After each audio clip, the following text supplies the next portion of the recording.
Camera lovers ఇంకా మీరు మేల్కోవాల్సిందనమాట. మీరు లక్షలు పెట్టి మంచి మంచి కెమెరాస్ కొనే అవసరం అయితే లేదు. మీకు వివో నుంచి ఒక మంచి అప్డేట్ అయితే వచ్చిందనమాట. మనకి త్వరలో వివో వి50 మొబైల్ అయితే లాంచ్ కాబోతుంది. ఈ మొబైల్ హైలైట్ ఏమంటే మనకి కెమెరాస్ అని చెప్పొచ్చు.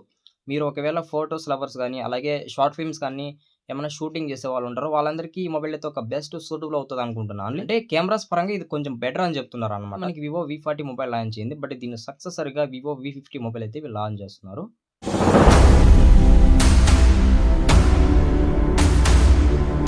Welcome back to our channel Dwaraka tech Telugu. Guys ఈరోజు మనం వివో వి50 మొబైల్ స్పెసిఫికేషన్స్ తెలుసుకుందాం.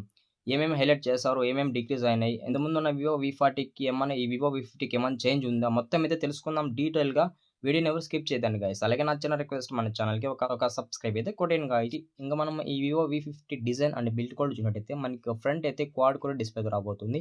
కార్నింగ్ గ్రోత్ గ్లాస్ విక్టర్స్ ప్రొటెక్షన్ ఉంటదని చెప్పొచ్చు. మనకి బ్యాక్ అయితే గ్లాస్ ఫినిష్ ఉంటది. సైడ్ అయితే ప్లాస్టిక్ ఫినిష్ ఉంటదనమాట. డ్యూయల్ స్టీరియో స్పీకర్స్ రాబోతున్నాయి. డాల్బీ విజన్ సపోర్ట్ ఉంది. ఎన్ఎఫ్సి సపోర్ట్ ఉంది. అలాగే ఇన్ డిస్ప్లే ఫింగర్ ప్రింట్ ఉంది. IP68 వాటర్ రేటింగ్ ఉందని అలాగే 7.2 mm థిక్నెస్ ఉందని చెప్పొచ్చు అనమాట. ఇంకా ఓవరాల్ గా మనకి డిజైన్ అండ్ బిల్డ్ కూడా చాలా బాగుంది. ఈ మొబైల్ మనకి బెజల్స్ కూడా చూసినట్టయితే కొంచెం బెటర్ ఫీలింగ్ ఉంటదనమాట. మనకి హై లెవెల్ బడ్జెట్ ఫోన్‌కున్న బెజల్స్ అనేటివి మనకు కనిపిస్తాయి ఈ మొబైల్‌లో. ఇక మనం మాట్లాడుకోవాల్సింది డిస్‌ప్లే అనమాట. ఇది మనకి 6.67 inches LTPO quad core AMOLED డిస్‌ప్లేతో రాబోతుంది. ఇది one of the best display అని చెప్పొచ్చనమాట. ఇందులో మనకి 120 రిఫ్రెష్ రేట్ ఉంది.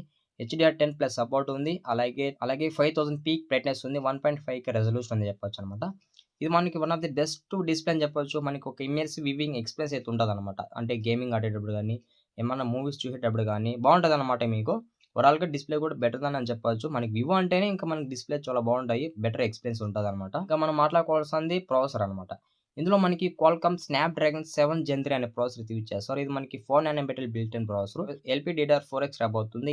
UFS 2.2 రాబోతుందని చెప్పొచ్చనమాట. పర్లేదు మనకి ర్యామ్ అండ్ స్టోరేజ్ కూడా కొంచెం బెటర్ అని చెప్పొచ్చు. మీకు బెటర్‌గా హ్యాండిల్ చేయగలదు. ఓవరాల్‌గా ఈ ప్రాసెసర్ బెటర్ అనమాట. పబ్‌జీ, ఫ్రీ ఫైర్ ఇలాంటివైతే కొంచెం బెటర్‌గా అయితే హ్యాండిల్ చేయగలదు.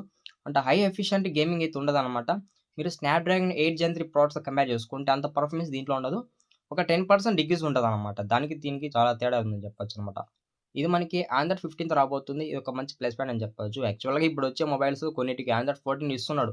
బట్ మనకి ఇక్కడ ఆండ్రాయిడ్ 15 ఇచ్చాడంటే కొంచెం బెటర్ అనమాట. ఎందుకంటే వివో వాళ్ళు కొంచెం అడ్వాన్స్‌గా థింక్ చేస్తారనమాట. ఇప్పుడున్న అడ్వాన్స్ ఫీచర్సే పెడతారని చెప్పొచ్చు. కాబట్టి ఇక్కడ కూడా మనకి ఆండ్రాయిడ్ 15తోనే ఇది ఔట్ ఆఫ్ ది బాక్స్ అయితే రాబోతుందని చెప్పొచ్చు. పర్లేదు ఇక్కడ కూడా మనకి 4+5 ఇయర్స్ అయితే ఆండ్రాయిడ్ అప్డేట్ అయితే ఇస్తామని చెప్తున్నారనమాట. ఇక మనం మాట్లాడుకోవాల్సింది కెమెరా అనమాట. ఇక్కడ ఇది మనకి డ్యూయల్ కెమెరా సెటప్ రాబోతుంది. ఒక ఫ్లాష్ అయితే ఉంటదని చెప్పొచ్చనమాట. మనకి ఇక్కడ మెయిన్ కెమెరా చూసినట్టయితే 50 MP అయితే ఇచ్చారు. ఇందులో మనకి ఓమ్ని విజన్ 50E అనే సెన్సార్ యూజ్ చేశారనమాట. ఇది బెస్ట్ సెన్సారు. ఇది కూడా మనకి ఓఎస్‌కి అయితే సపోర్ట్ చేయగలదు. మనకి ఫోటోస్ అనేవి చాలా బెటర్ దాన్ ఉంటదనమాట. ఎందుకంటే మనకి ఇక్కడ ఉన్న సెన్సార్స్ కూడా చాలా best sensor. Omni Vision sensor అంటే చాలా బెటర్ అనమాట మనకి. చాలా షార్ప్‌గా అయితే ఫోటోస్ క్యాప్చర్ చేయగలదు. మీకు ఆఫ్టర్‌కి, బిఫోర్‌కి చాలా చేంజ్ ఉంటది. మీరు ఇంప్రెస్ అయిపోతారు. ఆ విధంగా ఉంటది. ఇక మీరు రేర్ కెమెరా నుంచి 4K 60 ఎఫ్ఎస్‌లో అయితే మీరు వీడియో రికార్డ్ చేయొచ్చు. చాలా బెటర్ దాన్ ఉంటది మీకు వీడియో క్వాలిటీ కూడా. అలాగే మనకి ఇక్కడ 50 MP ultra wide angle camera ఇచ్చారనమాట. మీరు దీన్ని యూజ్ చేసుకొని ల్యాండ్‌స్కేప్ గాని, అలాగే గ్రూప్ సెల్ఫీస్ ఇలాంటివైతే మీరు క్యాప్చర్ చేయగలరు. బెటర్ దాన్ ఉంటదనమాట మీకు ఇంప్రూవ్‌మెంట్ కూడా. ఎందుకంటే మనకి వైడ్ యాంగిల్ కెమెరాస్ అంటేనే కొంచెం ఫోటోస్ అనేటివి బాగొస్తాయి. ఇక మనము మెయిన్ మాట్లాడుకోవాల్సింది సెల్ఫీ కెమెరా. సెల్ఫీ కెమెరా చూసినట్టయితే 50 MP అయితే ఇచ్చారనమాట. ఇది కూడా మనకి one of the best selfie camera అని చెప్పొచ్చు. 50 MP అంటే తమాషా కాదు. ఫోటోస్ అనేటివి చాలా బాగొస్తాయనమాట. చాలా వర్చువల్ క్లారిటీ అయితే ఉంటది మీకు. ఇమేజ్ క్లారిటీ కూడా చాలా బావుంటది. అలాగే ఇందులో మనకి హై రెజల్యూషన్‌లో మనము వీడియోస్ గాని, ఫోటోస్ గాని తీయొచ్చని చెప్తున్నారనమాట. ఇంకా దీన్ని బట్టి అర్థమవుతది మనకి ఫోటోస్‌లో ఎంత వరకు పర్ఫార్మెన్స్ ఇది కొట్టగలదనేది కూడా. మనము సెల్ఫీ కెమెరా యూజ్ చేసి 1080pలో మన వీడియోతో రికార్డ్ చేయొచ్చనమాట. పర్లేదు మనకి 1080p అంటే వీడియో క్వాలిటీ కొంచెం బానే ఉంటదనమాట. అడిషనల్ కెమెరా ఫీచర్స్ కొన్ని ఇచ్చారని చెప్పొచ్చు. ఇందులో ఫస్ట్ మనకి షూటింగ్ మోడ్ అయితే ఉందని చెప్పొచ్చనమాట. సో, ఈ షూటింగ్ మోడ్ యూజ్ చేసుకొని వీడియో క్వాలిటీ అనేది చాలా వరకు అయితే ఇంప్రూవ్ చేయొచ్చు. అంటే చాలా మంది షార్ట్ ఫిల్మ్స్ కానీ, వీడియోస్ ఇలాంటివి తీస్తా ఉంటారు. ఈ షూటింగ్ మోడ్ అనేది మీకు బాగా అయితే యూజ్ అయితదనమాట. అలాగే ఫేస్ డిటెక్షన్ ఉందనమాట. ఫేస్ డిటెక్షన్ అంటే ఏం లేదు. మీరు ఇప్పుడు నా ఎగ్జాంపుల్ నేను అనుకో నా ఫేస్ మీద ఇలా క్లిక్ ఇస్తాను. అలా క్లిక్ ఇన్ అవసరం కూడా మీకు ఇందులో ఉండదు. ఆటోమేటిక్‌గా ఇది మీకు ఫేస్ డిటెక్షన్ అనేది చేస్తదనమాట. మనకి ఓవరాల్‌గా ఫోటోగ్రఫీ కూడా కొంచెం ఇంప్రూవ్‌మెంట్ ఉందని చెప్తున్నారనమాట. అంటే కొన్ని ఫోటోగ్రాఫిక్స్ షాట్స్ తీస్తా ఉంటారు కదా! అక్కడ కూడా మీకైతే ఇంప్రూవ్‌మెంట్ ఉంటది. అయితే నేను సాటిస్ఫై అయ్యాననమాట కెమెరాస్. నాకు బాగా నచ్చింది సెల్ఫీ కెమెరా అనమాట. అలాగే ఫ్రంట్ కెమెరాలో మనకి ఓమ్ని సెన్సార్ యూజ్ చేస్తారు కదా! అది కూడా నాకైతే బాగా నచ్చింది. మాట్లాడుకోవాల్సింది బ్యాటరీ అనమాట. ఇందులో మనకి 6500 mAh బ్యాటరీ పెట్టారని చెప్పొచ్చు.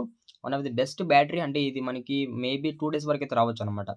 అంటే మీరు నార్మల్ చూసేసైతే మీకు 2 ½ డే కూడా వస్తది. అంటే లైక్ 90 వాట్స్ అయితే ఫాస్ట్ చార్జర్ పెట్టారని చెప్పొచ్చు. 90 వాట్స్ అంటే మనకి ఎంత లేదన్నా 49 మినిట్స్ లోపలైతే ఫుల్ చార్జ్ అయితే అయిపోతదని చెప్పొచ్చనమాట. ఇందులో మనకి క్విక్ ఛార్జింగ్ సపోర్ట్ ఉంటదనమాట. అంటే చాలా ఫాస్ట్‌గా మనకి ఛార్జింగ్ కూడా ఎక్కడమైతే ఉంటదండి. ఇంకా ఫైనల్‌గా మనకి ఈ మొబైల్ ఉన్న స్పెసిఫికేషన్స్‌కి నాకు తెలిసి ఇది బెటర్ అని చెప్పొచ్చు. మనకి ఆల్మోస్ట్ మన ఇండియా మార్కెట్ ప్రైస్ రేంజ్ కూడా అండర్ 35 లోపలే రావచ్చనమాట. ఒకవేళ ఆ ప్రైస్‌కొస్తే ఇది బెస్ట్ హిట్ ఫోన్ అయితే అవుతదని చెప్పొచ్చు. వివో సీరీస్‌లో. గైస్ ఓవరాల్‌గా ఈ మొబైల్ రివ్యూ అయితే మర్చిపోకుండా మన వీడియోకి ప్రతి ఒక్కరు ఒక లైక్ అండ్ సబ్స్క్రైబ్ అయితే కొట్టేయండి గాయ్స్.